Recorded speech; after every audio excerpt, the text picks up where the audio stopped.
there's an immense difference between the two poets, who are separated from each other not only by 600 or 700 years, but also by the fundamental difference between the Greek and the Roman.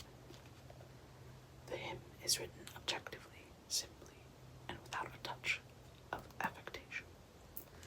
The poet is thinking of his subject. Ovid is always thinking of his audience, but he tells this story well. The bit about the ghost trying to look at itself in the river of death is a subtle touch which is quite characteristic of him, and quite unlike any Greek writer. Euripides gives the best account of the festival of hyacinths. Apollodorus and Ovid both tell his story. Whenever there is any vividness in my narrative, it may be ascribed securely to Ovid. Apollodorus never deviates into anything like that. Adonis I have taken from two 3rd-century poets, Theocritus and Bion. The tale is typical of the Alexandrian poets, tender, a little soft, but always in exquisite taste. That was, of course, a note from the author, Edith Hamilton, who I gather really likes Ovid. Now begins the stories. In Greece, there are most lovely wildflowers. They would be beautiful anywhere, but Greece is not a rich and fertile country of wide meadows and fruit fields where flowers seem at home. It is a land of rocky ways and stony hills and rugged mountains, and in such places the exquisite, vivid bloom of the wild flowers, a profusion of delight, gay, bewilderingly bright. This was written as a specific excerpt based on her description, likely from Ovid.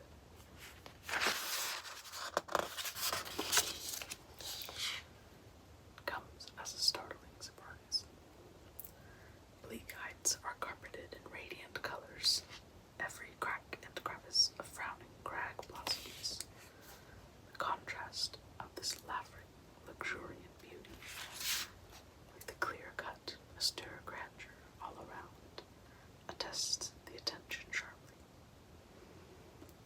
Elsewhere, wildflowers may be little noticed, but never in Greece.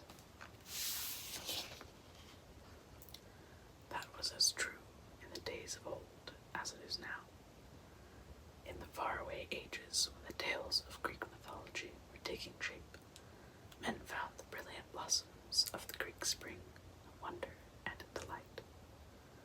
Those people separated from us by thousands of years, and almost completely unknown to us, felt as we do before the miracle of that loveliness, each flower so delicate, yet altogether covering the land like a rainbow mantle flung over the hills.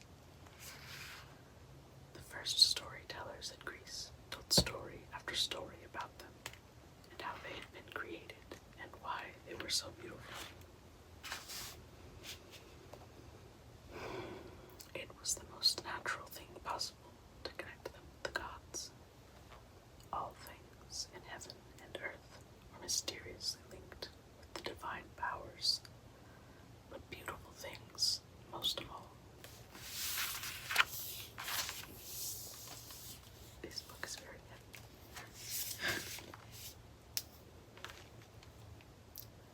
Often, an especially exquisite flower was held to be the direct creation of a god for his own purpose. That was true of the narcissus, which is not like ours of that name, but a lovely bloom of glowing purple and silver. Zeus called it into being to help his brother, the lord of the dark underworld, when he wanted to carry away the maiden he had fallen in love with, Demeter's daughter, Persephone. She was gathering flowers with her companions in the Vale of Enna, in a meadow of soft grass and roses and crocus and lovely violets and iris and hyacinths. Suddenly caught sight of something quite new to her, a bloom more beautiful by far than any she had ever seen, a strange glory of a flower, a marvel to all immortal gods and mortal men.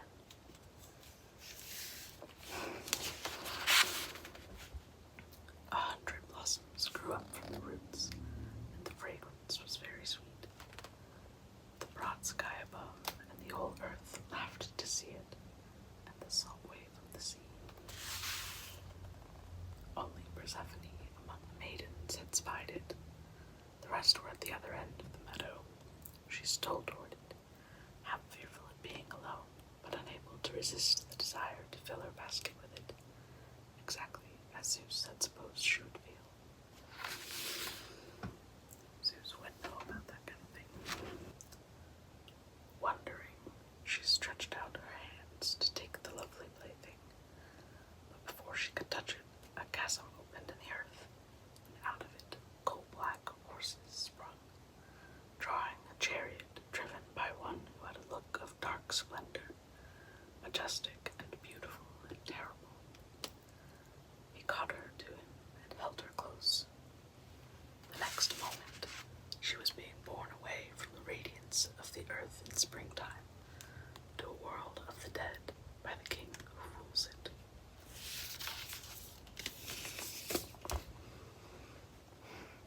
This was not the only story about the Narcissus.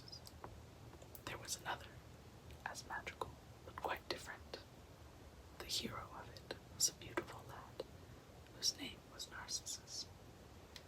His beauty was so great, all the girls who saw him longed to be his, but he would have none of them. He would pass the loveliest carelessly by, no matter how much she tried to make him look at her. Heartbroken maidens were nothing to him. Even the sad case of the fairest of the nymphs, Echo, did not move him. She was a favorite of Artemis, the goddess of the woods and wild creatures, but she came under the displeasure of a still mightier goddess, Hera herself, who was at her usual occupation of trying to discover what Zeus was about. She suspected that he was in love with one of the nymphs, and she went down to look and try to discover which. However, she was immediately diverted from her investigation by Echo's gay chatter. As she listened, amused, the others silently stole away, and Hera could come to no conclusion as to where Zeus's wandering fancy had lighted. With her usual injustice, she turned against Echo. That nymph became another unhappy girl, whom Hera punished. The goddess condemned her never to use her tongue again, except to repeat what was said to her. You will always have the last word, Hera said, but no power to speak first. This was very hard, but hardest of all when Echo, too, with the other lovelorn maidens, loved Narcissus. She could follow him, but she could not speak to him. How then could she make the youth, who never looked at a girl, pay attention to her? One day, however, it seemed her chance had come. He was calling to his companions, "Is anyone here?"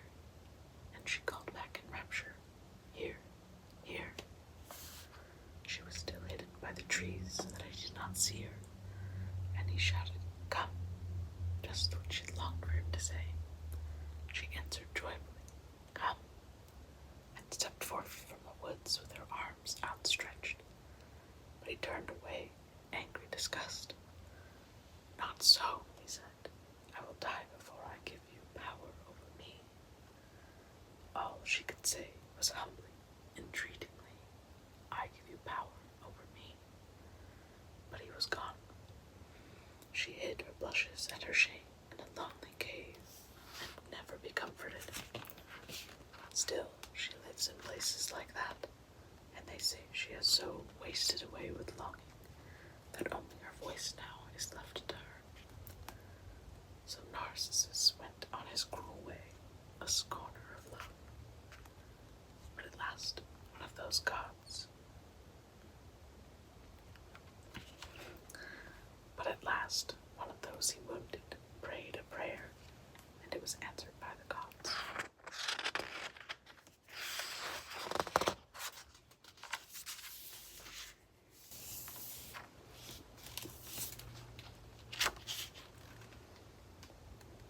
May he who loves not others love himself. The great goddess Nemesis, which means righteous anger, undertook to bring this about. As Narcissus bent over a clear pool for a drink and saw his own reflection, on the moment he fell in love with it. Now I know, he cried, what others have suffered from me, for I burn with love for my own self. Yet how can I reach that loveliness I see mirrored in the water? I cannot leave it. Only death can set me free. And so it happened. He pined away, leaning perpetually over the pool, fixed in one longing gaze. Echo was near him, but she could do nothing. Only when, dying, he called to his image, "Farewell, farewell," she could repeat the words as a last goodbye to him.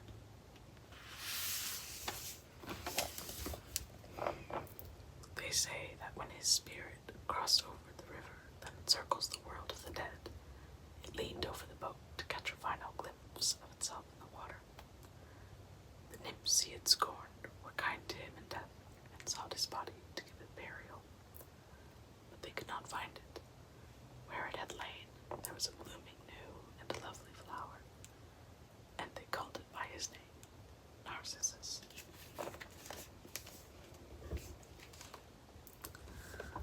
Another flower that came into being by the death of a beautiful youth was the hyacinth.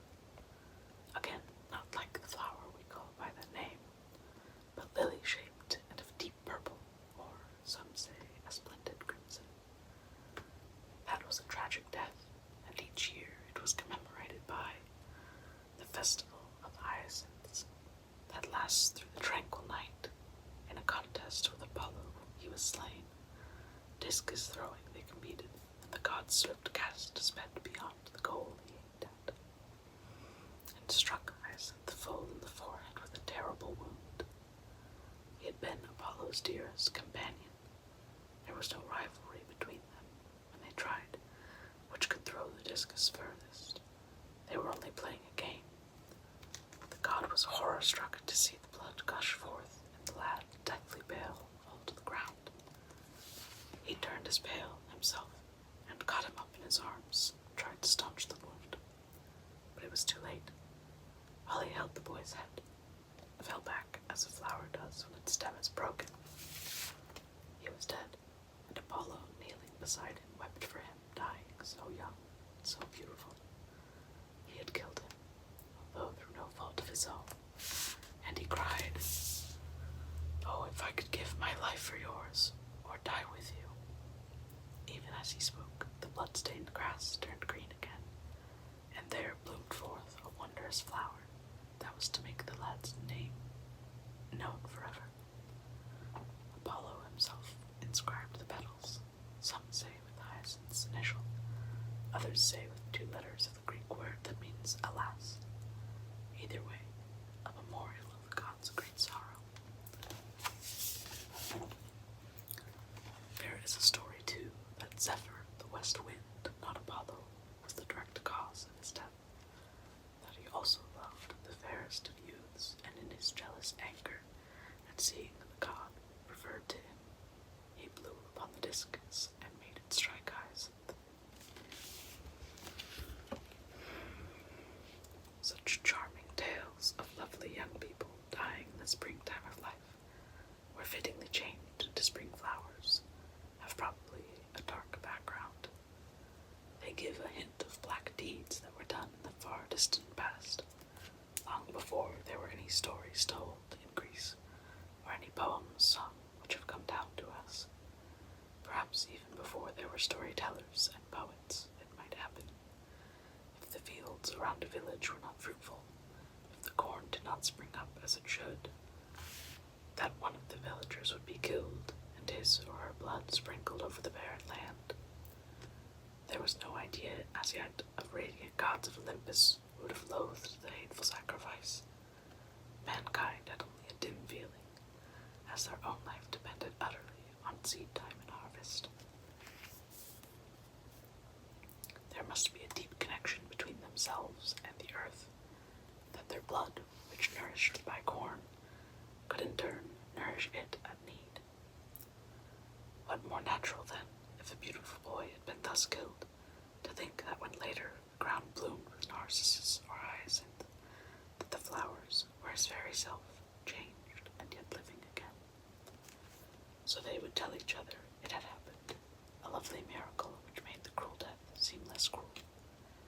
Then, as the ages passed and people no longer believed that the earth needed blood to be fruitful, all that was cruel in the story would be dropped and in the end forgotten. No one would remember the terrible things had been done. Hyacinthus, they would say, died not slaughtered by his kinfolk to get food for them, but because of a sorrowful mistake.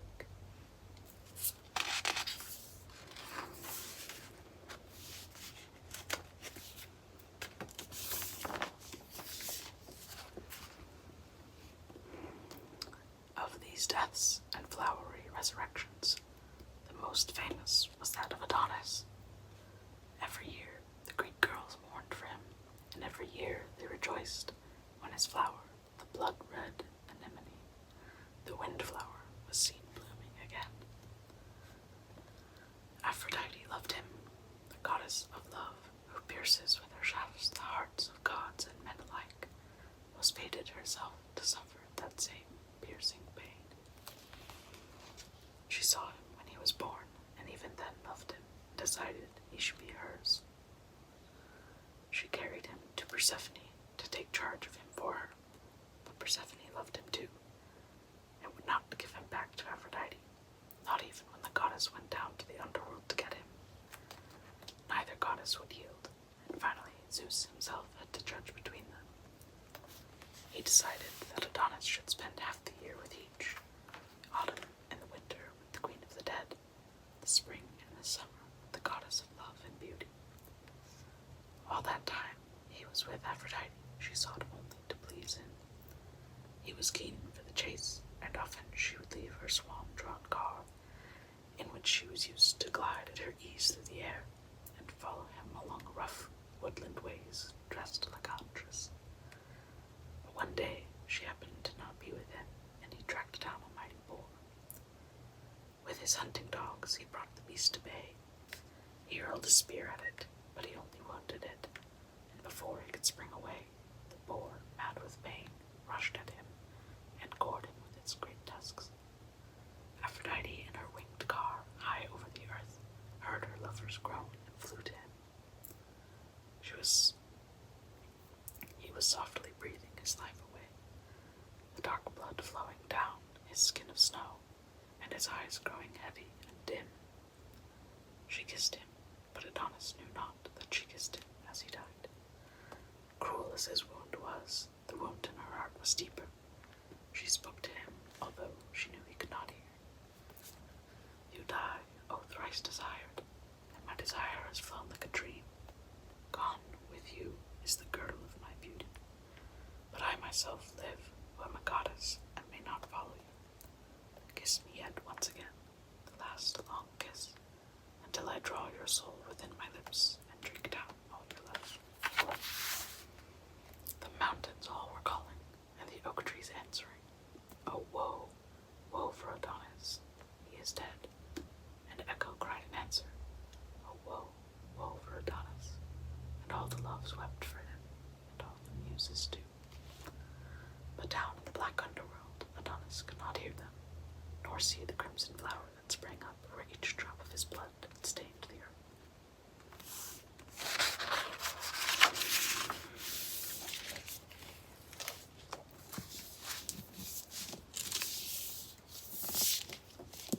Those were the flower myths. I hope you enjoyed